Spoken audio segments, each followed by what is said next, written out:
Well, good afternoon, YouTube. This is Chuck and Flapjack, and it's a Tuesday afternoon, March 5th, at about 3 o'clock in the afternoon, and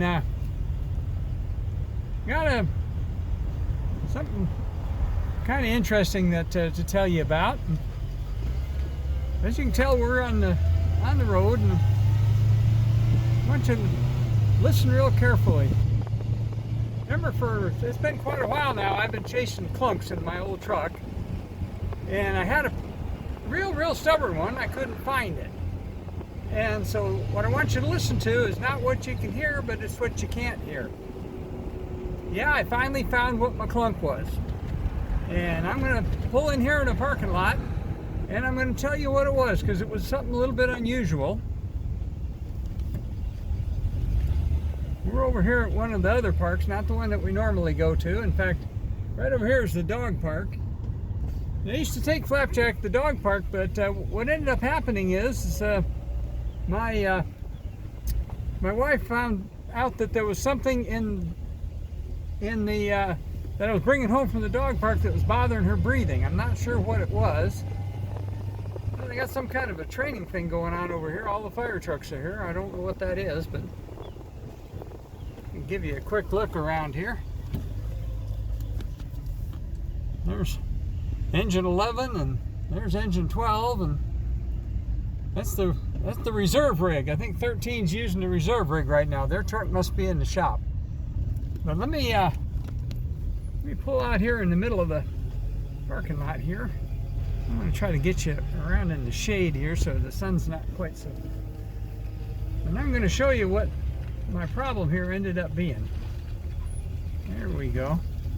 We're just going to stop right here, and I'm going to let the camera run. Turn the truck off. Flapjack, you got to stay in the truck. You got to stay in the truck. We're running a video, and I don't need you in my way. Stay. Anyway, the noise I was getting, I'm trying to keep you out of the sun here. The noise I was getting was coming from that front corner there. Now, if you remember my big clunk, that was the axle pivot bushing on this right front tire. So I changed that out. That took care of a lot of my clunk. But I still had a clunk, so I ended up changing out the other axle pivot bushing. And I'm going to show you those here in just a second. But I still had a clunk. Now, man, I tell you what, that thing like to drove me nuts. And that like to drove me nuts, and I was wiggling stuff and prying stuff and shaking stuff, and I jacked the thing up from the axle to get the wheel free so I could see if it was something in the wheel, and it wasn't. So I jacked the thing up from the body to let the suspension droop and hang to see if that loosened something up, and it didn't. But that clunk was pretty loud, and there had to be something significant that was causing it. So yesterday I got to fiddling with it, and what I ended up doing, I don't know if I can show this very well, but what I ended up doing is I found out that if I pushed and shook the suspension like that, I could make that noise sitting in the driveway. Well, it was down under there somewhere, and the only thing that was really left was that shock absorber right there. I had checked everything else 5 times. So let me get down here in a nice clean parking lot. Now I'll tell you what I decided to do. Well, I decided that it must be that shock absorber. And as you can tell by looking at it, it looks like it's bad. It's rusty here. So I decided what I would do is I would remove it. And I figured if that's where my noise was coming from, because I figured it was blown inside, it was just rattling in there. And that would, I could drive it without that shock absorber, and that would get rid of my clunk, at least so it'd tell me what it was. So what I tried to do is I tried to loosen up this top nut up here to remove that shock absorber. And that thing's been on there for who knows how long. It didn't want to come loose.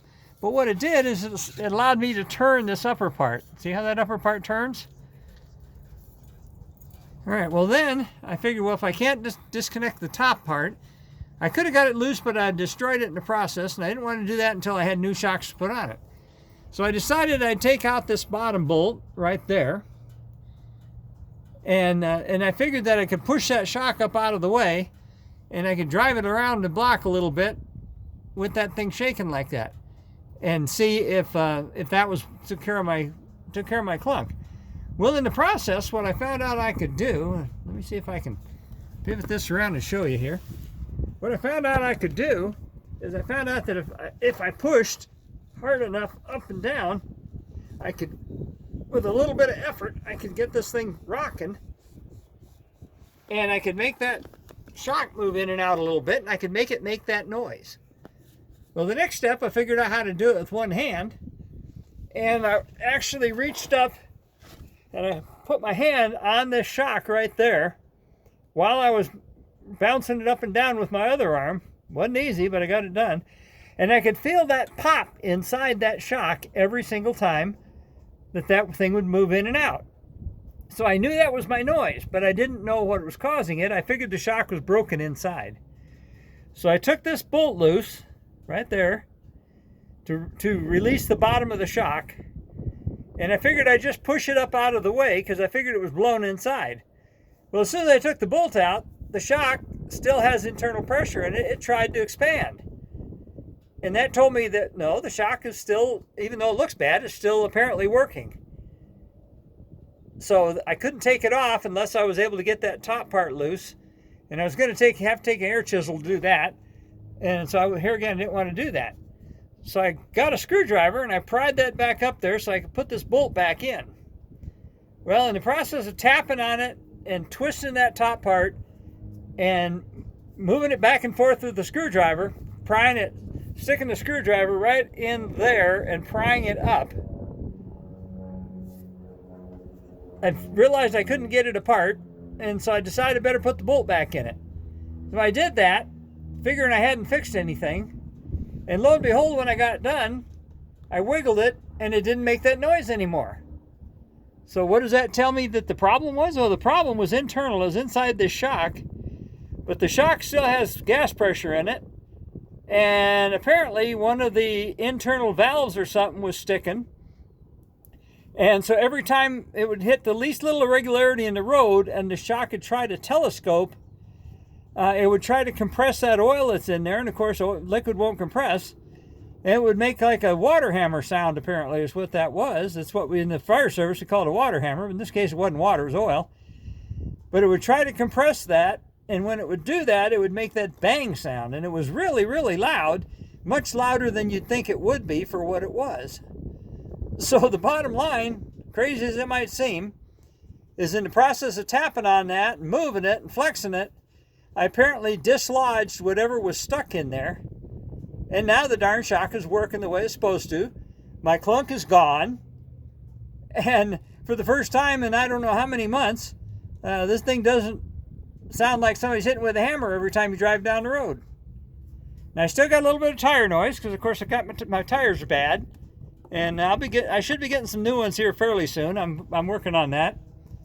But I changed out that bolt right there, which was my initial axle pivot bolt. I changed that one out. Then I changed the other one out, which is right behind here. You can't see it from where we're laying. For the left side, changed that one out. And but it turned out that there was a combination of about 2 or 3 different things making the clunk. But this darn shock absorber right there, that ended up being the culprit. I thought I was going to remove it completely and then replace it. But once again, tapping on it and in the process of taking the bolt out and putting it back in and twisting that top part and everything else I was doing with it, I apparently dislodged whatever was causing the blockage in there. And now the silly thing's working. That's about the craziest thing as you can imagine. And it's no wonder I couldn't figure it out right away. It still baffles me. I don't really know for sure what I did to fix it. All I know is it didn't work before and it works now. My clunk is gone. The truck drives like a dream. Not an issue anymore. But it was a loud enough clunk that it was irritating, and it seemed like something was going to fall apart and fall out in the road and the wheel's going to fall off or something was going to happen. But none of that happened. I finally resolved the issue, although, like I say, I still don't know how I did it.